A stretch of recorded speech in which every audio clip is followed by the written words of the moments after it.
یرمیہ 24 باب۔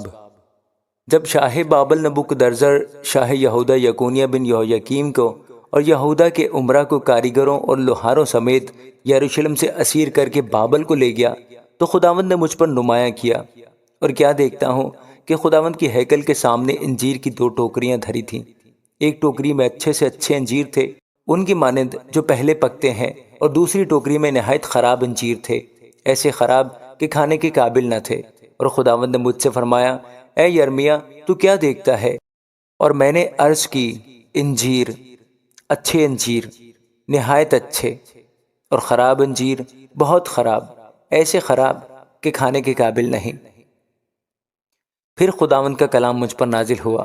کہ خداوند اسرائیل کا خدا یوں فرماتا ہے کہ ان اچھے انجیروں کی مانند میں یہودہ کے ان اسیروں پر جن کو میں نے اس مقام سے کسدیوں کے ملک میں بھیجا ہے کرم کی نظر رکھوں گا،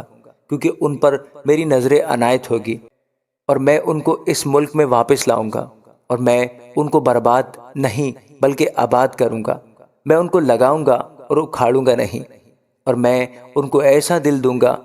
کہ مجھے پہچانے کہ میں خداوند ہوں، اور میرے لوگ ہوں گے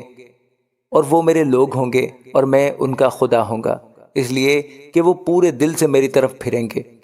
پر ان خراب انجیروں کی بابت جو ایسے خراب ہیں کہ کھانے کے قابل نہیں، خداوند یقیناً یوں فرماتا ہے کہ اسی طرح میں شاہ یہودہ صدقیہ کو اور اس کے امراء کو اور یروشلم کے باقی لوگوں کو جو اس ملک میں بچ رہے ہیں اور ملک مصر میں بستے ہیں ترک کر دوں گا۔